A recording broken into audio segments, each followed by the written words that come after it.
Hi, I'm Fanny Brodar. I am the curator of the show Fractals at C-Square Gallery in Taiwan. I'm a Norwegian-American artist, currently living and working in Maine. To speak a little bit about myself, I have been creating art since I can remember. I still have a bunch of sketchbooks from when I was 3 years old. I remember always doodling in class, oftentimes instead of doing my homework. So it's been a big part of my life. My ideas, they stem from, I would say, my childhood, but also my life in general. I mean, I've lived a pretty long time on this earth, and I think that the feelings and emotions of what I've been through throughout that time, they come through. Even though my works are very colorful, sometimes there's pain in there. I haven't had necessarily an easy life, but I've always been an optimist, and I focus on the positive things in life, and that's probably how I've survived. So I think I'm really attracted to bright colors, colors that a child might be attracted to, but also that brings out the inner child in all of us. Lately, my work's gotten a little bit more complex, and I enjoy adding different shapes and patterns. I think that it's sort of what I see in the world. So when I'm creating these patterns, I often am thinking about nature. Nature is a very big part of my life. So I'm thinking about the innocent creatures out there that we manipulate nature. We are in many regards the caretakers of the natural world, and how we treat it defines how it survives and how easy or difficult a time the smallest creatures might have. So sometimes when I'm painting these lately more imaginative characters, to me, they might be something microscopic, something that we don't see, something in nature.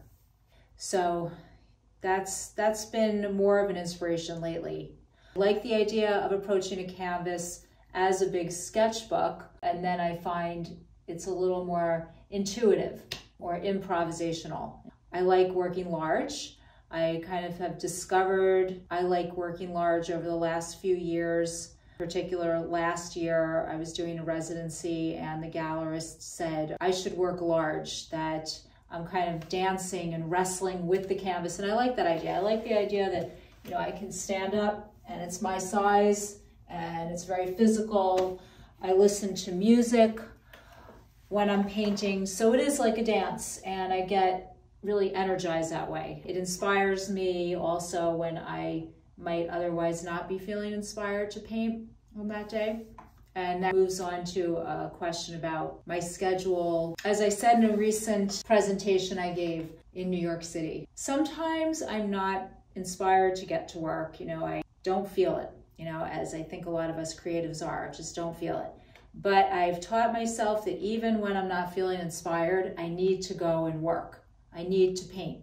I feel good when I paint, so if the inspiration isn't there when I get to the studio, I just turn on the music, I get my things together, maybe I have my lunch, and then it happens. And a lot of times, once I get warmed up, it flows.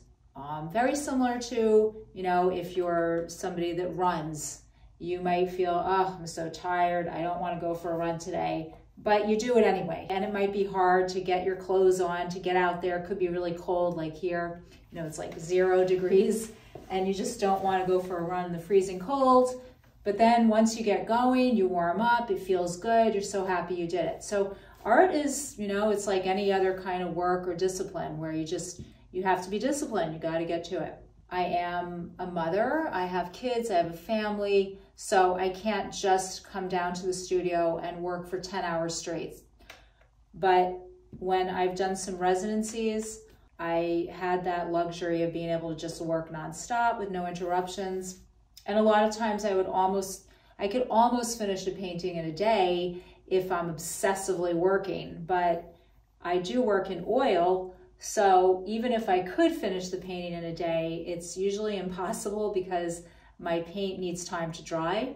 It can take days or it can take months to dry sometimes. The painting itself It usually takes a few months to be 100% complete. Sometimes I leave things on the wall and I think it's finished and I take some time off. You know, it might be a forced period of time off due to other events or, you know, family time. And then I come back down, I'm like, oh, this is not finished. I don't like it. I gotta do this or that. It's a creative field, you know, it's tough. It's good to get away. It's good to get away from the piece and have an objective look at it when I come back down. I'm really thrilled and honored to be in the exhibition with these particular artists that are going to be in it as well. So I hope that you, as the viewer, absolutely love it.